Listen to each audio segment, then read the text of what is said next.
Ada juga dari penanya Ustadz, masalah kurban itu, untuk yang berkorban itu apa boleh memakan atau boleh menikmati daging dari korban yang disembelih?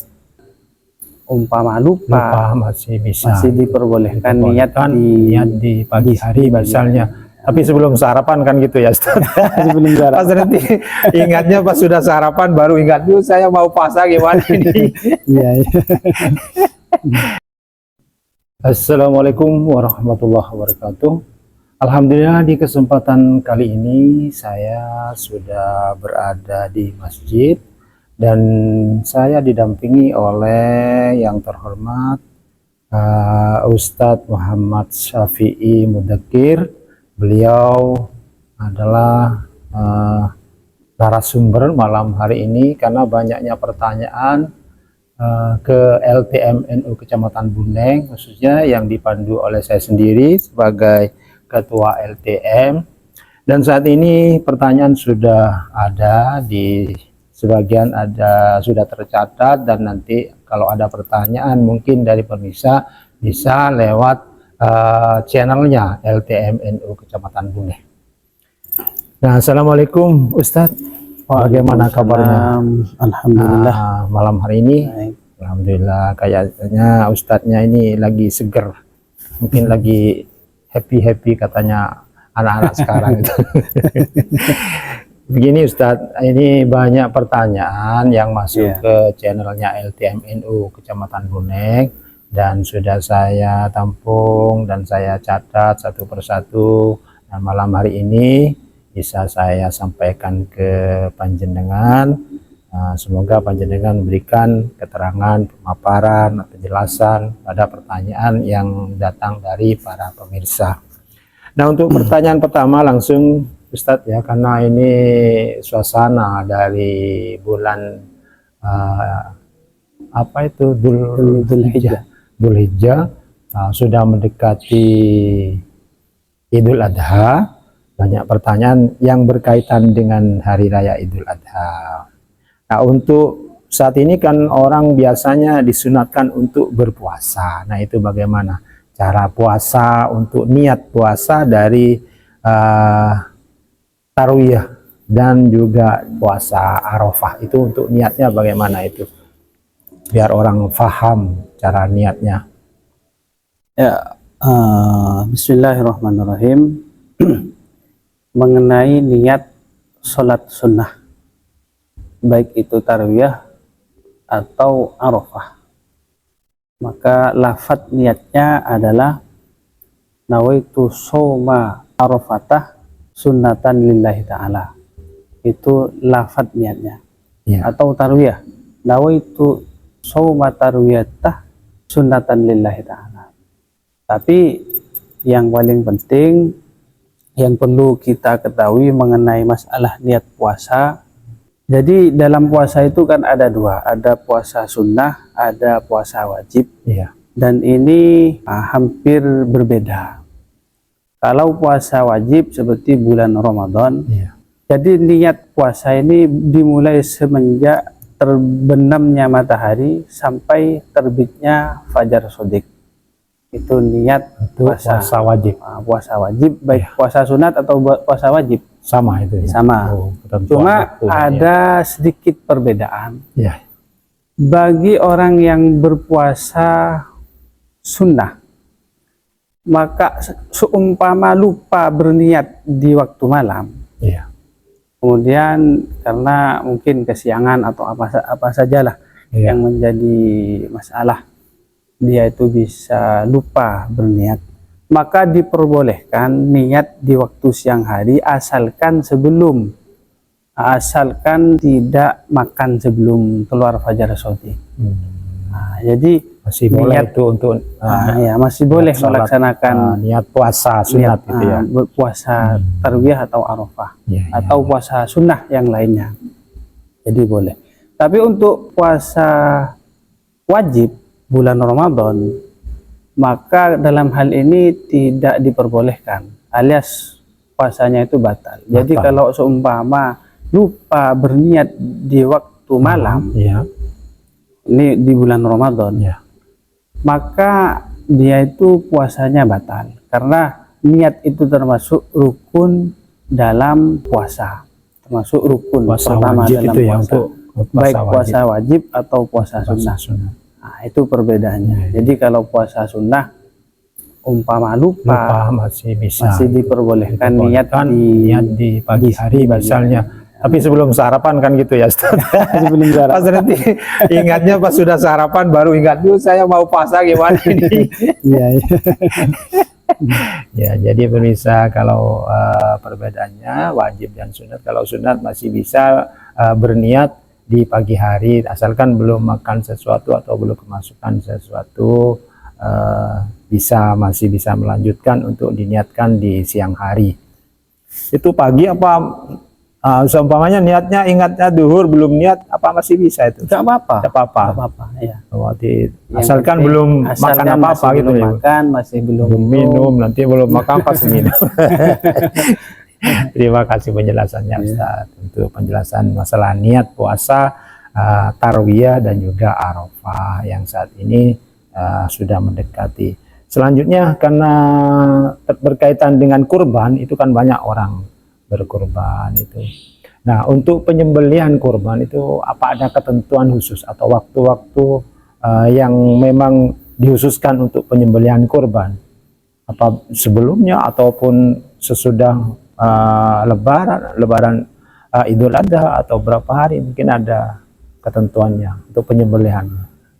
Dan ini yang paling penting pertanyaannya, soalnya berkaitan dengan problem yang beredar di masyarakat. Jadi ada sebagian masyarakat itu kalau ingin menyembelih kurban rasanya tidak serg kalau disembelih selain dari hari raya Idul Adha, artinya besoknya atau besok lusanya harus habis sholat biasanya. Biasanya seperti itu. Kan begitu. Merasa kurang serg kalau tidak. Padahal dalam penyembelihan hewan kurban itu awal diperbolehkan menyembelih hewan kurban itu semenjak terbitnya matahari di waktu Idul Adha. Nah, di waktu Idul Adha. Nanti akhir waktunya itu akhir hari tasyrik ketika matahari terbenam. Jadi hari tasyrik itu ada 3 hari. Ada 3 hari, yaitu hari tanggal 11, 12, 13. Biasanya yang di kampung, memang di kampung saya itu Ustadz, pas habis sholat itu harus pagi itu harus disembelih. Berarti masih bisa. Jadi pemirsa, ternyata waktu untuk penyembelihan hewan kurban itu masih bisa 3 hari dari hari raya Idul Adha. Masih banyak kesempatan di situ. Dan batas akhirnya itu ketika hari tasyrik terakhir ya, ketika terbenamnya matahari. Mungkin waktu apa ada yang mungkin lebih banyak pahalanya kalau disembelih hari ini ataupun jam segini, mungkin ada ketentuan? Enggak ada. Oh, itu sama berarti ya, karena untuk penyembelihan. Hari tasyrik itu Rasulullah itu bersabda, ayyamul mina ayyamu aklin wa syurbin. Hari-hari tasyrik itu hari makan dan minum, wa dzikrulillah, dan berzikir kepada Allah. Jadi di hari tasyrik itu memang dilarang untuk berpuasa, baik puasa sunnah dilarang, bahkan haram hukumnya puasa di hari tasyrik. Kenapa? Karena ya di situ Rasulullah bersabda, ayyamu mina ayyamu aklin wa syurbin wa dzikrulillah. Hari Mina adalah hari makan dan minum dan berzikir kepada Allah Subhanahu wa taala. Artinya waktunya pesta itu. Nah, waktu pesta. Karena setelah penyembelihan kurban itu. Karena ada Allah itu berfirman dalam Al-Qur'an, "Summa awrasnal kitabal ladzina astafaina min ibadina faminhum zalimun li nafsihi wa minhum muqtasid wa minhum sabiqun bil khairat." Nah, ini ayatnya. Jadi Allah itu memang memilih dari hamba-hambanya, memilih Jadi Allah ini mewariskan kitab-kitab Allah kepada hamba-hambanya, dan Allah memilih pada orang-orang, nah, diantaranya wa minhum zalimun li nafsi, sebagian dari mereka itu zalim kepada dirinya untuk beribadah kepada Allah. Yang kedua, wa minhum muqtasid, sebagian itu sedang. Yang ketiga, wa minhum sabiqun bil khairat, sebagian dari mereka itu bercepat-cepat dalam melakukan kebaikan. Nah, jadi memang ada hamba-hamba Allah yang memang tamak terhadap kebaikan. Nah, maka dari itu supaya mereka itu bisa istirahat lah untuk tidak puasa, maka dilarang waktu tasyrik untuk berpuasa supaya istirahat dan pesta di situ. Dan saya pernah mendengar cerita bahwasanya ada orang di Malang, ini memang mungkin termasuk wa minhum zalimun li nafsi, dalam beribadah itu memang seakan-akan full time ibadahnya itu untuk ibadah. Di antara ibadahnya itu beliau kiai ini sholat sunat hajat 100 rakaat. Kemudian amalan selanjutnya membaca ayat kursi 1000. Nah, dan yang paling berat ini puasa tahunan. Jadi Maksudnya puasa tahunan gimana, Ustaz? selalu berpuasa Tiap hari itu. tiap hari Full. Masya Allah, luar biasa. Nah, ini mungkin termasuk yang itu kebalikan dari saya. Saya full kosong, itu full ibadah. Yang seperti itu biar istirahat. Yang bisa istirahat. Oh iya betul. Ada memang. Iya. Terima kasih penjelasannya, Ustadz. Ada juga dari penanya, Ustadz, masalah kurban itu. Untuk yang berkorban itu apa boleh memakan atau boleh menikmati daging dari korban yang disembelih? Korbannya sendiri, maksudnya orang yang berkorban apa boleh itu memakan daging tersebut? Dalam kitab Tausyih yang dikarang oleh Syekh Nawawi yang dari Banten, yang terkenal gurunya Syekh Khalil, beliau mengarang kitab Tausyih. Beliau menukil kitab Syafi'iyah bahwasanya diperbolehkan bagi orang yang berkorban memakan sepertiga, bahkan itu disunahkan. Kalau yang beredar di masyarakat Pak boleh, padahal itu disunahkan sepertiga. Sepertiga, umpama kalau sapi sepertiganya diperbolehkan. Lumayan itu. Tapi untuk kurban wajib ini contohnya seperti kurban nadher, memang dilarang untuk nadher. Kalau kurban nadher, orang yang berkurban itu dilarang makannya. Tapi kalau kurban sunnah bahkan dianjurkan. Sepertiganya boleh dimakan sendiri. Seperti Idul Adha ini berarti orang yang berkurban yang bukan nadar itu yang disunatkan tadi boleh. Kalau nadar contohnya seperti apa?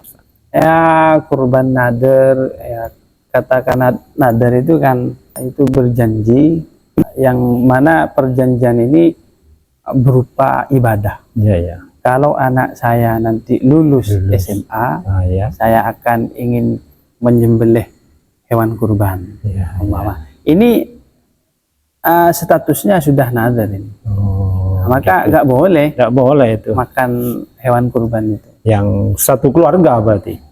Kan yang itu untuk anaknya. Apa yang mengucapkan nadar itu sendiri, misalnya si ayah, apa si ayahnya saja atau si ayahnya? Si ayahnya. Berarti keluarga yang lain boleh. Karena kan ayahnya yang bernadar. Yang baru itu tidak boleh. Kalau sunat bisa. Kalau nadarnya itu memang nadar punya nadar, bukan seperti di kurban di Idul Adha di hari raya ini bisa. Tidak bisa. Yang bernadar itu yang nanti di bulan Hijjah Idul Adha, kalau anak saya nanti kalau lulus sekolah, saya pengen beli kurban untuk jadikan kurban di Idul Adha, maka ini sudah menjadi nadar, bukan baru tidak boleh memakan daging dari yang dibuat kurban tadi. Kalau memang sunat itu. Untuk kurban itu apa seseorang itu apa memang ada ketentuan 7 orang ataupun kalau sapi katanya kan 7 orang. 7 orang. Apa boleh lebih dari situ atau memang ada ketentuan khusus?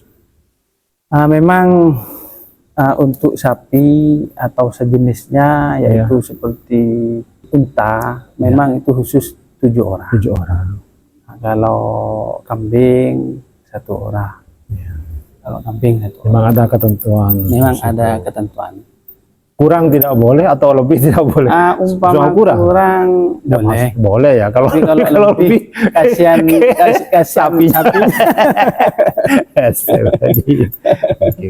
Ya, terima kasih itu penjelasannya ringkas dan sangat tepat sekali pemirsa. Dan juga untuk amalan-amalan mungkin ada, karena ini terakhir Ustadz, amalan apa yang sangat baik untuk bulan-bulan ini, artinya menjelang Idul Adha ini, mulai dari tanggal 10 kan, dari tanggal 1 sampai tanggal 10 itu amalan apa yang terbaik Ustadz? Mohon penjelasannya mengenai amalan yang afdol dalam dianjurkan dalam bulan Dzulhijjah ini, maka tidak ada yang lain kecuali ya memang puasa, karena ada 4 bulan yang dimuliakan oleh Allah. Nah, di antaranya adalah bulan Dzulhijjah, maka baik digunakan untuk berpuasa. Memang puasa Ustaz ya. Itu memang puasa itu gimana ya? Mudah diucapkan tapi sulit diamalkan. Iya, sulit diamalkan. Itu yang namanya puasa. Apalagi sunnah itu. Iya. Bahkan sunnah itu untuk saat ini ya, yang ada di masyarakat sekitar yang saya tahu itu, kalau sunat itu jarang orang. Sudah mulai tidak begitu. Padahal pahalanya Ustaz, bagaimana itu pahala kalau dari untuk puasa tarwiyah, puasa Arafah, ini kalau menurut saya lebih baik puasa lah. Kalau untuk Arafah, karena 2 hari ya Ustaz. Cuma 2 hari. Karena fadilah puasa Arafah itu sebagaimana yang telah disabdakan oleh Rasulullah, shaumu Arafata, puasa di bulan di hari Arafah, yukaffiru sanatah al-madiyatah wal baqiyatah, yang artinya puasa Arafah, puasa di hari Arafah itu bisa menghapus dosa 1 tahun, dosa yang sudah dikerjakan atau dosa yang akan dikerjakan. Seperti itu. Luar biasa. Ada sebagian naskah hadis yang mengatakan yukaffirus sanataini, menghapus dosa selama 2 tahun. Nah, itu semua riwayat yang disebutkan dalam hadis-hadis. Eman Ustaz ya, cuman 1 hari itu. Cuman 1 hari. 1 hari di hari Arafah. Hari Arafah. Ya, itu pahalanya luar biasa. Jadi kalau umpama kalau puasa di Arafah, berarti kan 1 tahun dosa yang sudah lewat dihapus. Nanti tahun lagi sudah dihapus. Nah, dihapus lagi. Sudah berarti nggak ada dosa. Nggak ada dosa. Nah itu spesial itu Ustaz ya. Makanya kan ada Idul Fitri, ada Idul Adha. Kenapa kok dinamakan Idul Fitri? Nah, Idul Fitri itu kan hari raya Fitri. Fitri itu kan kembali pada fitrah, yaitu tanpa dosa. Gitu. Sebagaimana yang telah disabdakan Rasulullah, kullu mauludin yuladu alal fitrah. Setiap anak yang dilahirkan, maka dilahirkan dalam keadaan fitrah, tidak ada dosa. Maka bersih. Itu alasan kenapa kok diberi nama Idul Fitri. Kenapa? Karena di bulan Ramadan itu banyak amal-amal yang dilipat gandakan oleh Allah.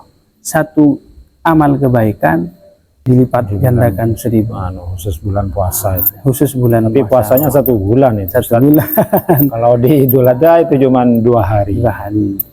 Untuk pahala di bulan itu, di hari Tarwiyah, Ustaz. Mengenai Tarwiyah, tidak ada keterangan hadis yang khusus Tarwiyah. Tapi 2 hari sebelumnya berarti itu Tarwiyah. Tarwiyah Kemudian pas tanggal 8-nya. Oh iya, tanggal 8-nya. Memang 9-nya ada itu dalil Arafah. yang menerangkan tentang keutamaan puasa di Tarwiyah.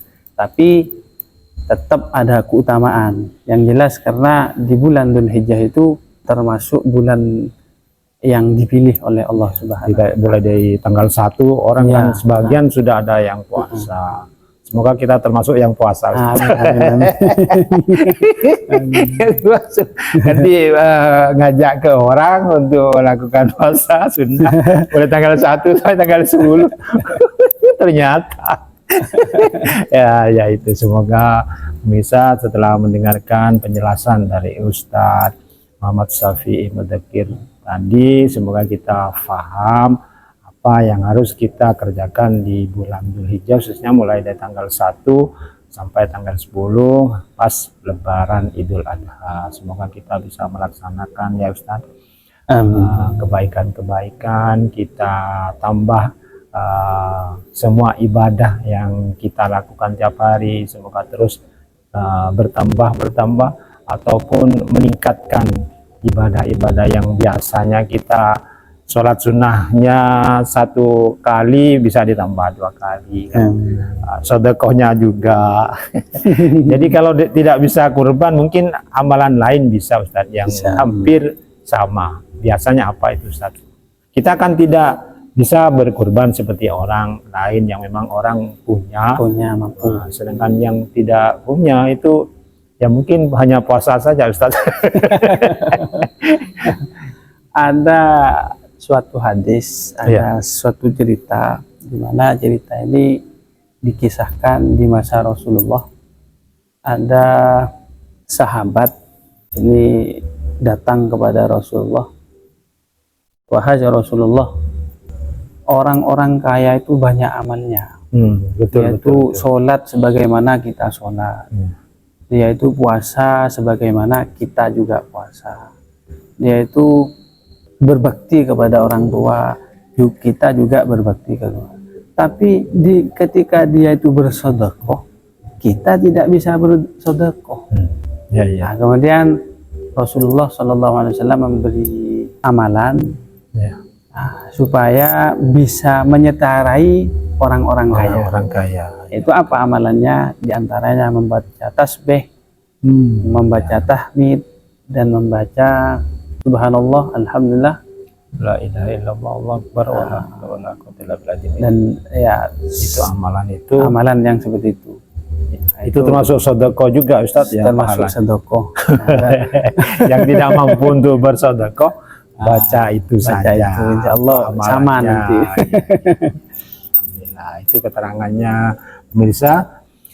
Apa yang beliau paparkan semoga bermanfaat. Mungkin ada nanti dari para pemirsa ada pertanyaan-pertanyaan selanjutnya bisa dilayangkan ke channel kami, yaitu di LTMNU Kecamatan Bonek. Itu channelnya sudah tersedia untuk panjenengan yang mungkin punya pertanyaan ataupun memang dalam hal agama yang kurang memahami apa saja bisa ditanyakan lewat channelnya LTMNU Kecamatan Bonek.